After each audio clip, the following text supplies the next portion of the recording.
여러분 안녕하십니까? 2025년 1월 11일 토요일 오늘 함께 나누는 생명의 말씀은 요한복음 4장 1절로 14절의 내용입니다. 여러분 너무 잘 아는 사마리아 수가성 우물가에서 사마리아 여인과 예수님과 만나서 대화하는 생수문답의 내용이 오늘 여기에 담겨 있습니다. 여러분 너무 익히 잘 아는 말씀이고 내용을 아실 테니까 제가 오늘 이 본문의 끝에 두 절만 봉독하겠습니다. 4장 13절 예수께서 대답하여 이르시되 이 물을 마시는 자마다 다시 목마르려니와 내가 주는 물을 마시는 자는 영원히 목마르지 아니하리니 내가 주는 물은 그 속에서 영생하도록 솟아나는 샘물이 되리라. 아멘.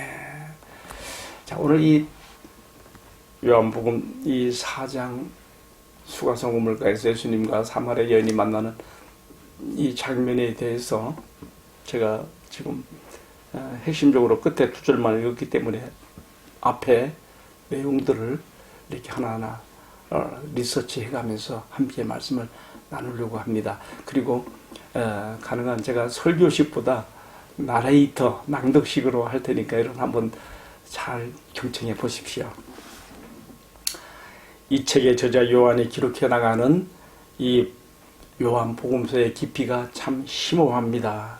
신비스럽습니다. 요한은 앞선 3장에서는 유대인 중에 정말 존귀한 자 니고데모라고 하는 이 사람이 사람들의 눈을 피해서 밤중에 예수님을 찾아와서 거듭남에 대해서 논의하고 돌아간 내용이 있었는데요. 이제 4장으로 들어와서는 좀 반대 이야기가 나와요. 앞선 3장에서는 이 니고데모가 뭔가 예수님께 기대하고 자기 발로 찾아왔잖아요. 4장에서는 거꾸로 예수님이 자신의 발로 찾아가는 한 대상이 있단 말이에요. 그게 누군가 이제 이어지는 말씀 해보게 되면 바로 버려진 땅, 순수 하나님의 백성으로서 혈통을 잃어버리고 혼혈족이 돼버린 사마리아 사람들의 길로 가서 그 수가성의 우물가에서 한 사마리아 여인을 만나면서 우리에게 주시는 놀라운 계시의 빛이 이 속에 담겨 있습니다. 니고데모는 다른 사람들의 눈을 피해서 밤중에 예수님을 찾아갔지만 또 이 사마리아 여인도 다른 사람들의 눈을 피해서 다른 사람들이 우물을 길로 오지 않는 정오에 가장 뜨거운 정오에 이 우물가에 온 겁니다. 예수님이 이 타이밍을 기가 막히게 맞춰가지고 가서 지금 만나시는 거예요. 물론 어떤 분들은 여기에 써있는 그 시각이 6시쯤 되었다고 했는데 그 시각이 로마의 시간 계산에 따라서 이른 새벽 6시거나 아니면 늦은 오후 6시가 아니겠는가 그렇게 말하는 분들도 있어요. 근데 저는요 지금 우리 NIV에서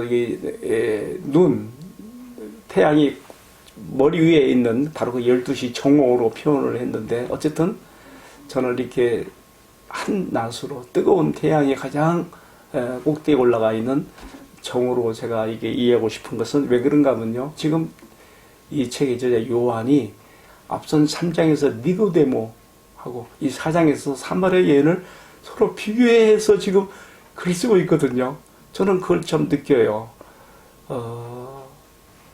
니고데모는 존귀한 자이지만 자기 발로 예수님을 사람들의 눈을 피해서 밤에 찾아왔고요.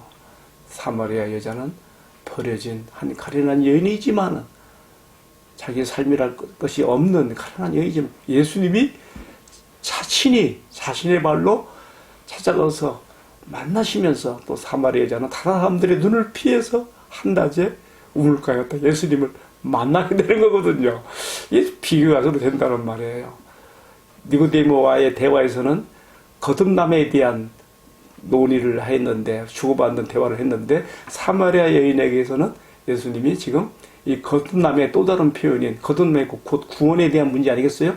생수 문답을 통해서 지금 예수님이 이 여인의 문을, 마음의 문을 두드리시고 예수님 주시는 이 생수는 제가 미리 말씀을 드린다면 그가 주신 성령 안에서 우리가 성령의 선물, 그리고 거듭나게 되는, 구원받게 되는 그 축복입니다. 자, 어쨌든 제가 앞선 3장과 오늘 본문의 4장과 좀 비교하면서 말씀을 이렇게 좀 제가 전하고 있습니다.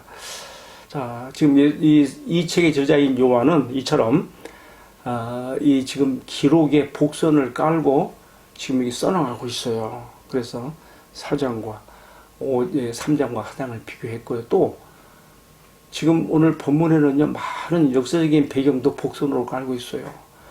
왜 사마리아가 자신들의 순수 하나님 백성으로 혈통을 잃어버렸는가? 여러분 잘 알지 않아요? BC 722년 이 북왕국 이스라엘이 더 거슬러 올라가면 950년 솔로몬의 사후에 이스라엘이 남북으로 나뉘어지고요. 이 북왕국 이스라엘이 약 250여 년 존재하다가 722년에 아수르에게 이제 함락되지 않습니까? 그때 아수르의 그 정책이라는, 식민지 정책이라는 것은 민족 혼을 말살시켜서 아주 피를 섞어버리는 것이죠. 그래서 이 북왕국에 살았던 이스라엘 사람들을 많이 아수르로 흩어버리고, 또 아수르인들을 이것으로 또 이렇게 이주시켜서 피를 쏟아버렸어요. 그래서 나온 것이 이제 말하면 사마리아인이란 말이죠. 나중에 이제 순수 하나님 백성으로 혈통을 지켰던 남한국 유다 백성들도 역시 주전 587년 바벨론에 포로 잡혀갔는데 그들은 그 혈통을 지켰잖아요. 돌아와서 하나님 은혜로 돌아와서 성전을 짓고자 했을 때에 이 사마리아인들이 우리도 여기 참가시켜달라, 우리도 함께 협력하겠다, 지켰다 할 때에 이걸 거절했거든요. 근데 그래서 그 이후로 이제 사실은 사마리아인들과 유대인들 사이에 이런 해묵은 갈등이 쌓여왔고요. 그 내용을 뭐 역사적으로 사건들 다 말할 수는 없어요. 그래서 보통 이제 유대인들이 남쪽 유대에서 같은 유대인은 북쪽 갈릴리 지방으로 가려면은 요단강 동편길을 통해서 올라가요. 이 요단강 강줄기를 제가 이게 도대체 얼마나 긴 강인가 보니까 250km라고 나와 있더라고요. 어쨌든 이 요단강 동편으로 해서 북쪽 갈릴리로 가는데 약 6일 내지는 7일이 걸리는 거예요. 그러나 이제 곧장 사마리아 길을 관통해서 북쪽으로 가면서 갈릴리 지방으로 간다면은 3, 4일이면 갈 수 있는 거리거든요. 그러나 대부분의 유대인들은 이런 사마리아인들과의 해묵은 감정과 또 마찰을 피해서 요단강 동편으로 돌아서 이렇게 우회의 길로 가게 되는 것이죠. 근데 예수님이 지금 제자들과 함께 유대 지경에 있다가 갈릴리로 올라가시는데 굳이 예수님께서 요단강 동편으로 돌아가지 않으시고 직선 코스로 지금 사마리아를 통과해서 가시려고 하는 것이 오늘 본문에 나와 있습니다. 여기 4장 우리가 3절 보게 되면 사마리아를 통과하여야 하겠는지라, 영어로 말하면 must 또는 have to, 꼭 그렇게 하고야 말겠다고 예수님의 어떤 의도가, 결의가 여기 담겨있는 것이죠. 왜 그렇게 했을까? 물론 어떤 분들은 요단강 동편으로 돌아가면 거의 일주일 걸리는데 나를 시간을 벌기 위해서 이렇게 날짜를 단축하려고 그런 거 아니겠는가, 이렇게 말하는 분도 있지만 그렇지 않다고 봐요. 왜냐하면 이어지는 말씀 보게 되면 예수님이 여기 수가성에 가서 그들이 예수님을 받아들이고 기뻐서 예수님을 막 그 성에 유하게 함으로써 예수님이 그 성에서 이틀을 더 유하시고 또 이제 갈릴리로 가시거든요. 그거 보게 되면 예수님이 굳이 시간을 절약하려고 그렇게 하신 건 아니라는 걸 알 수 있어요. 예수님이 이 사마리아 길로 가시는 그 이유와 목적, 의도가 있었구나. 근데 그것이 다른 누구도 아니고 세상에서 버렸다고 생각하는, 스스로 자신도 나는 아무짝에도 쓸데없는 버림받은 여자라고 생각하는 그 사마리아 여자, 그 한 명을, 그 영혼을 만나고 접촉하기 위해서 갔다는 거에서 우리가 놀라게 되고, 예수님이 이런 분이시여? 그러니까 나에게도 오실 수 있는 분이시구나. 그 생각이 되는 거죠. 그렇지 않습니까? 자, 어쨌든 이러한 배경을 가지고 지금 요한복음 4장에 기록이 되고 있습니다. 자, 근데 이 요한이 이 기록을 쓰면서 좀 그 수가성에 대한 설명도 좀 많이 붙였어요. 그러니까 여기는 조상 야곱이 그의 11번째 아들인 요셉에게 준 그 땅이 그 지역에 있었다. 그 수가성 마을에 가까운 곳에 그것이 있었다는 그 기록도 여기 나오고 있거든요. 그래서 그것이 5절에 나와 있죠. 사마리아에 있는 수가라는 동네에 이르니 야곱이 그 아들 요셉에게 준 땅이 가깝고. 여러분, 우리가 이 말씀을 이해하려면요, 창세기 48장 22절을 우리가 봐야 돼요. 그 보게 되면 요셉이 임종하기 직전에 요셉이 자기 두 아들 므낫세와 에브람을 데리고 와서 아버지 야곱을 방문하게 됩니다. 그때 야곱이 15아들 가운데 특별히 요셉에게 덤으로 특별히 주는 땅이 있어요. 그게 바로 오늘 본문에 나오는 바로 이 세겜 땅이에요. 우리가 창세기 우리가 33장 34장 한번 들어가 보시면 야곱이 바단 아람에서 21년을 보내고 자식들을 거느리고 또 처들을 거느리고 데리고 가나안 땅에 들어왔을 때에 야복강을 건너서 가나안 땅에 들어왔을 때 바로 헤브론에 있는 아버지 이삭에 가야 되는 거예요. 근데 이삭한테 가지 않고 어디로 갔어요? 세겜으로 빠져버렸어요. 물론 가축대가 많다 보니까 그럴 수도 있겠지만은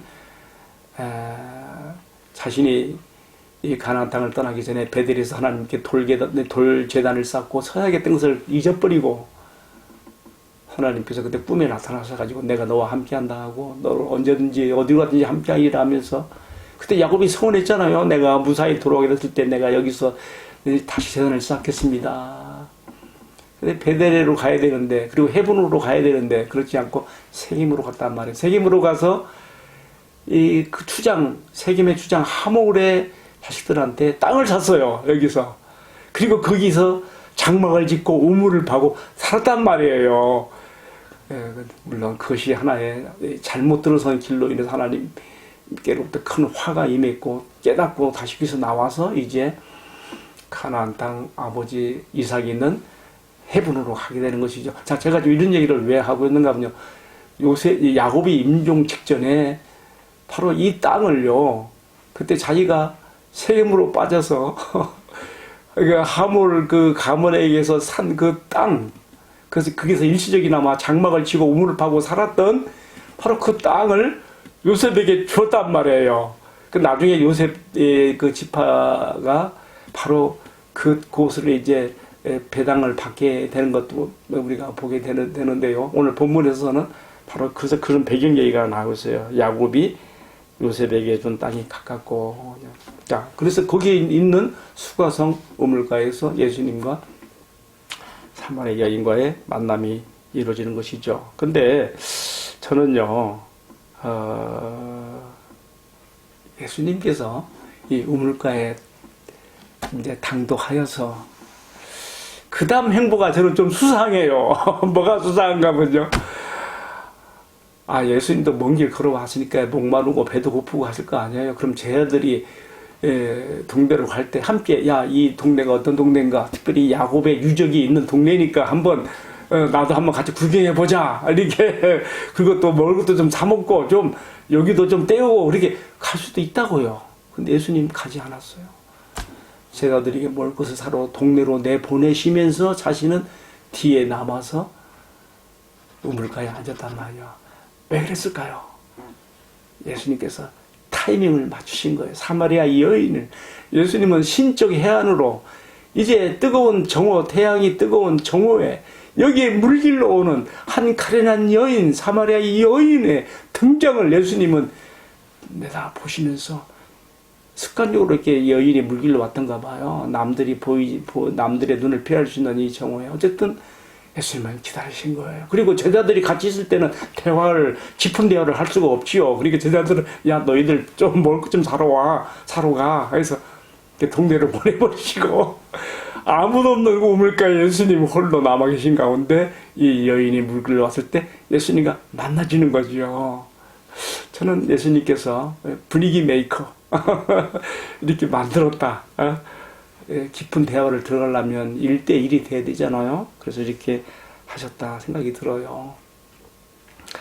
그래서 예수님의 그 여인이 이제 길를 때 정말 거절할 수 없는 가벼운 요청으로서 나에게 물 좀 달라고 이렇게 말씀하시죠. 근데 사마리아 여인이 표독스럽게 튕기는 말을 합니다. 당신은 유대인으로서 사마리아 여자인 나에게 물을 달라 합니까? 아이고, 가시도 치는 말이 던져졌단 말이에요. 저는 이것이 사마리아 여인의 마음이라 생각해요. 물론 지금 사마리아인과 유대인이라고 하는 장벽이 있어요. 또 여성과 남성이라는 성별적 장벽도 있어요. 또 유대인들이 믿는 그 사람들은 모효경만 믿는 그 사마리탄 종교가 있거든.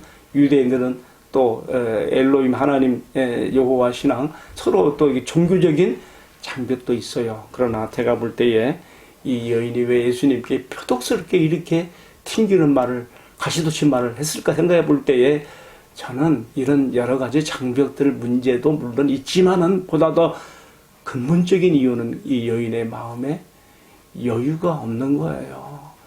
정말 피곤하고 지난한 고단한 삶을 살아오면서 그 마음에 맞으면 질서가 황폐화된 맞으면 영적으로 완전히 황폐화된 그냥 마지못해 살아가는 인생으로 사는 그런 마음에서 무슨 선한 것이 나올 수 있고 무슨 친절과 무슨 과정이 나올 수 있겠어요. 예수님이 물 좀 한 잔 달라고 하는 그 가벼운 요청도 팍 이런 지하에 무시하는 바로 그런 모습을 여기서 우리가 보는 것이죠.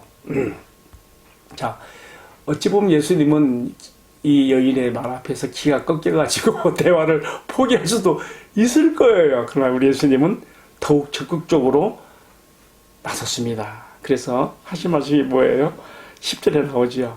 네가 만일 하나님의 선물과 또 너에게 이제 물 좀 달라 하는 이가 누군 줄 안다면 네가 그에게 구했을 것이고 그가 생수를 너에게 줄 것이다. 이렇게 이 여인이 방금까지도 이제 표독스럽게 하다가 여기서 생수라는 말이 나오니까 호기심을 가지면서 당신 지금 손에 무슨 물 깃는 그 도구도 없고 무슨 생수를 나게 준다는 말인가 이렇게 이제 답변이 나오죠. 그러면서 또 중요한 얘기 한마디 했어요. 우리 조상 야곱이 이 우물을 우리에게 주었고 그가 자기와 자기 가족 자식들과 자신들이 다 마신 이 우물 참 우리가 이 우물을 참 귀하게 생각하는데 당신은 조상 야곱보다 더 큰 사람입니까? 생수를 준다고 하니 이 우물을 우리에게 준 야곱보다 당신은 더 크고 좋은 것을 줄 수 있는 분이란 말입니까? 이런 뜻을 우리가 이해할 수 있겠죠. 자, 여기에 대해서 예수님이 말씀했어요. 제가 오늘 봉독한 말씀입니다. 이 물을 마시는 자가 다시 목마르게 된다. 마시는 자는 목마르다. 그러나 내가 준 물을 먹는 자는 물을 마시는 자는 영원히 목마르지 아니하리니 그 물은 속에서 영생하도록 솟아나는 샘물이 될 것이다. 샘물이 되리라. 이렇게 예수님 말씀하셨어요. 자, 여러분 여기서 그러면 여기서 말하는 이 생수가 뭡니까? 우리가 이어지는 7장 37절로가 39절 말씀 보면 예수님이 또 한 번 이 생수에 대한 언급을 하셔요. 거기 보게 되면 초막절에 유대인들이 예루살렘에서 그 형식적인 제사의 그 마지막 순서를 갔을 때 예수님 그 정말 이 껍데기밖에 남지 않은 유대 종교의 굴레에 갇혀있는 사람들 향해서 하신 말씀이시죠. 누구든지 목마르거든 내게로 와서 마시라. 나를 믿는 자는 그 배에서 생수가 강같이 흘러나게 되리라 하셨으니 이는 곧 그의 믿는 자들이 받을 성령을 가리킴이라 했거든요. 예수님은 여기서 지금 이 여인에게 그가 너에게 생수를 주리라 이렇게 했을 때 이 생수는 다른 말로 하면은 성령의 선물과 또 성령의 역사로 네가 구원받아 하나님의 자녀가 되고 내 인생을 역전시킬 수가 있는 버림받은 인생에서 네가 새로운 피조물로서 하나님 앞에 존귀한 자녀로서 설 수 있는 그 축복을 줄 수 있다는 그런 말로도 우리가 덧붙여 해석할 수가 있겠죠. 자, 오늘 저는 말씀을 마무리하면서 제가 이런 생각을 해봤어요. 예수님께서 이 여인에게 주신 이 생수, 이것을 먹는 자는 영원히 목마르지 아니하리라 하셨는데, 나는 이미 주님의 은혜로 이 생수, 성령을 받았고 하나님의 거듭난 자녀로 내가 축복을 받았는데 나는 과연 이것을 누리고 있는 사람인가? 한번 자신을 돌아보게 되는 거예요. 혹 여러분도 한번 자신을 돌아보세요. 이미 예수님이 말씀하신 이 생수, 이 물을, 지금 야곱의 우물을 보면서는 이렇게 말했어. 이 물을 먹는 자는 다시 목마르겠지만은 내가 주는 물을 먹는 자는 영원히 목마르지 아니하리니 그 사람 속에서 생수가 되어 영원히 솟아나니라. 여러분, 우리가 이미 그것을 받았단 말이에요. 이미 가졌단 말이에요. 근데 왜 이것이 우리에게 실용화되고 왜 이것이 우리에게 경험되지 못하는가 하는 말이에요. 저는 오늘 예수님 말씀에서 힌트를 얻습니다. 이 물을 먹는 자는 다시 목마르려니와, 우리가 이미 이러한 주님의 선물을 받았음에도 불구하고 우리는 여인이 구하는 것처럼 이 우물로 표현된, 야곱의 물로 표현된 세상의 것들로, 우리가 세속적인 것들로 나의 만족을 채우려고 하며 나의 가렴을 채우려고 하기 때문에 내가 이미 받고 있는 이것을 놓치고 깨닫지 못하고 있는 것은 아니겠는가, 그런 반성도 해봤습니다. 오늘 주신 이 말씀, 주님께서 이미 나에게 주신 내 안에서 영생하도록 솟아나는 이 샘물로서 성령의 역사, 성령의 기쁨, 성령의 능력, 성령의 역동적인 그 힘으로 의해서 살아가는 그런 행복하고 능력 있는 삶을 내가 살아가야 될 것을 다시 한번 오늘 말씀에 비추어 생각하게 되었습니다. 함께 기도하겠습니다. 사랑하시는 주님, 가장 소중한 것, 성령의 선물을 주셨고 우리에게 이미 생수를 주셨습니다. 주님, 그럼에도 불구하고 세상의 것을 찌우거리며 세상에서 만족을 찾아보려고 했던 그런 어리석은 마음을 불쌍히 여기시고 용서하시고 이제 이미 주신 성령의 기쁨과 능력 안에서 주님 앞에 행복한 인생을, 풍성한 삶을 살아가도록 은총을 베풀어 주옵소서. 존귀하신 우리에게 생수를 주신 주 예수님 이름 받들어서 기도하옵나이다. 아멘. 예, 마쳤습니다. 감사합니다.